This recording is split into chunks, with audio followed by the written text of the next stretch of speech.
think you could get free, think you won't need me, that you're gonna get you something better, but you know that we're in this forever.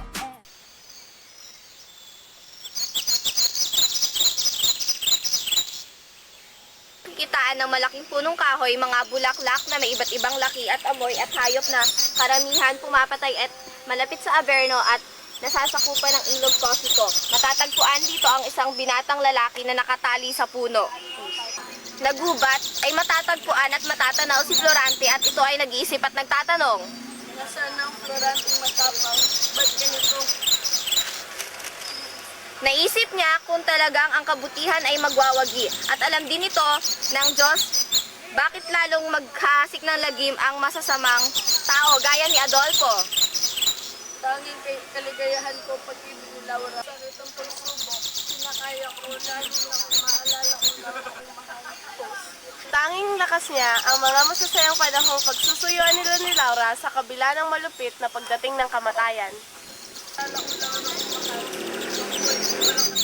Alam ni Florante na nagtaksil si Laura sa kanya. Laura, napagtaksin ka sa akin. Bakit ngayon kasama mo sa Adolfo?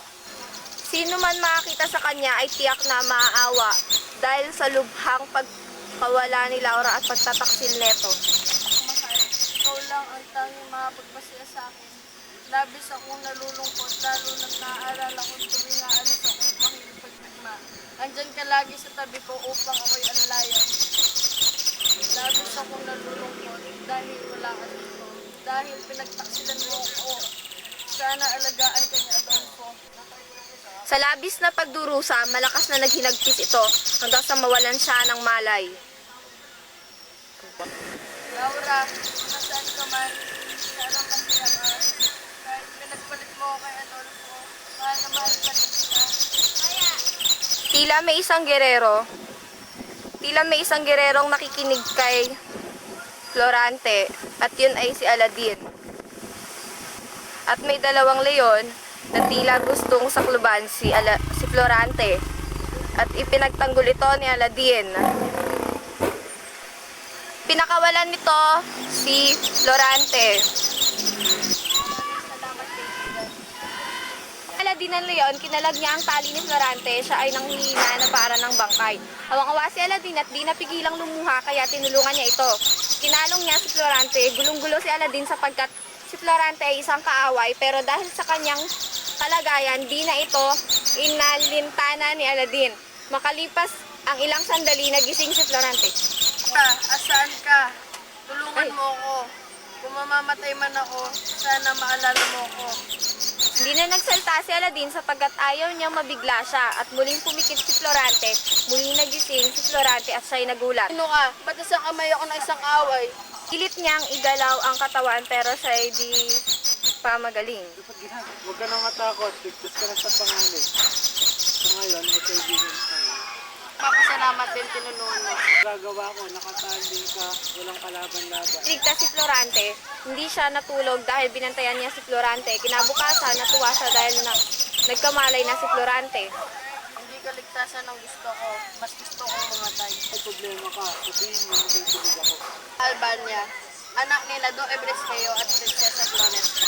Noon, butik na akong mamatay dahil sa bumitre. Buti na lang, naligtas ako ng pinsan kong si Menalito. Si Baby Florante na may puwasok na buitre.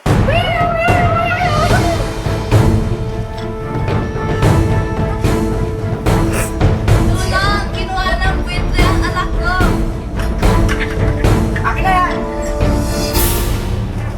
Salamat, Minale po, at niligtas mo ang anak ko. Wala nga naman po, basta sa susunod, magkita na kayo. Kakataon naman, may isang arko na nagtangkang kumuha ng diamante sa aking dibdib. Pangalawang pagkakataon ay dahil sa Arcon.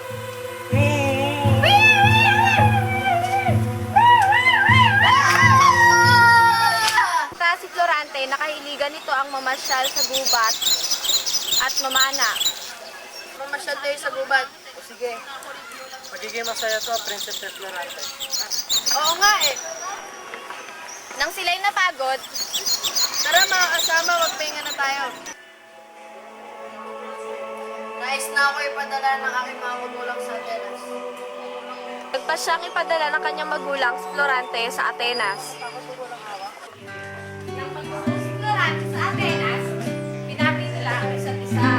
Florante. Ako si Antonio.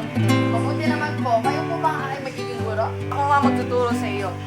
Si Antenor ay isang mahusay na guro na nakalahi ni Pitaco, ang pinakapinunong sa matematiko at filosofiya. Siya rin ang umaliw kay Florante at parang nagsilbing magulang na rin sa kanya. Florante, napakagaling mo pala sa filosofiya, astrolohiya, at matematika. Sana ipagpatuloy mo yan. Napakahusay mong estudyante. Maraming salamat po. Ba't dati ako narangaan? Ba't ngayon naman siya? Maganda sa akin. Isang palabas at kasama sa mga gumanap sina Florante, Adolfo at Menandro. Si Florante ay si Eteocles at si Adolfo naman ay si Polynice. Dapat ako ang bida dito sa palabas na to. Ba't si Florante? Sa palabas na iyon, tinanong patayin ni Adolfo si Florante. Buti na lang at niligtas siya ng kaibigan niyang si Menandro. At dahil sa pangyayaring ito, pinauwi ulit si Adolfo sa kanyang bayan na Albania. Pas ng isang taon, tumanggap ng sulat si Florante mula sa ama na lungkot na balita ang sinasaad tungkol sa kanyang ina.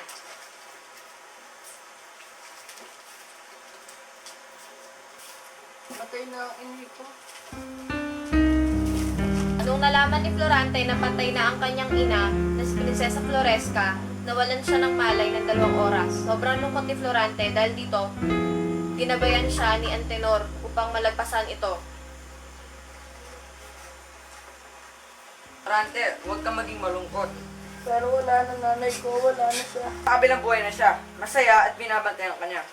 Makalipas ang 2 buwan, muling nakatanggap si Florante ng liham mula sa kanyang ama. May kasama ng sundo at kinakailangan niya na rin umuwi. Pero bago siya umalis, magpaalam muna siya sa kanyang guro at sa kanyang kaibigan na si Menandro. Noong buwan, muling nakatanggap si Florante ng liham mula sa kanyang ama. May kasama ng sundo at kinakailangan niya na rin umuwi. Pero bago siya umalis, nagpaalam ito kay Antenor at kay Menandro.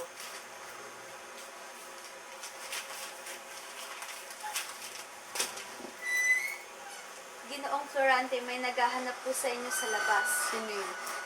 Po alam. Pakisabi na lang ito niya. Sunod po. Salamat. Ha? Papapunta na ako sa Albania? Oh, ba't na pa rito kayo? Na kailangan ka ng umuwi. Ano nangyari dito? Po ang mga kawal na pinadala na kay ama.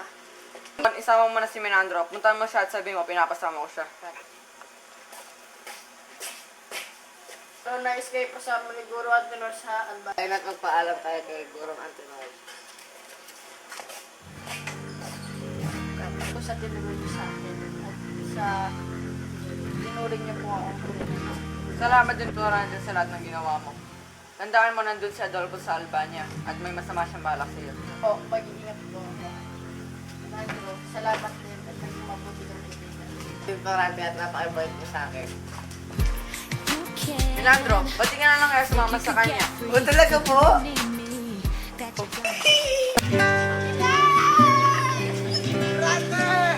Ayaw ko ito ipataas. Ayos lang! Oo! Wala talaga! Napakalaki! Masarap po yung mga. Ayos ba yung mga mandirig mga buhok? Ano ba? Mataba. Hindi ba sa lumatamad at matugat? Uy! Ako po ang embahador ng Totona at may sword po para sa inyo guys sa Palandore. Ama, basahin mo naman. Dito ay humingi ng tulong si Haring din sa iyo dahil sinakop ang Crotona ng hukbo ni na General Osmalik galing Persia at pangalawa kay Aladin. Napagpasyahan nila ang tumungo kay Haring Linceo. Anak, handa ka na ba? Pupunta tayo kay Haring din sa iyo. Handa na po ako.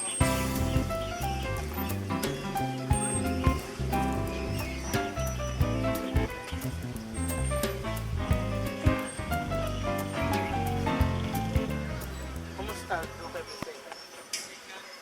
Kamusta po? Florante, ang alaklak kong bugtong. Ikaw ang magiging general sa hukbo laban sa hukbo ng Moro.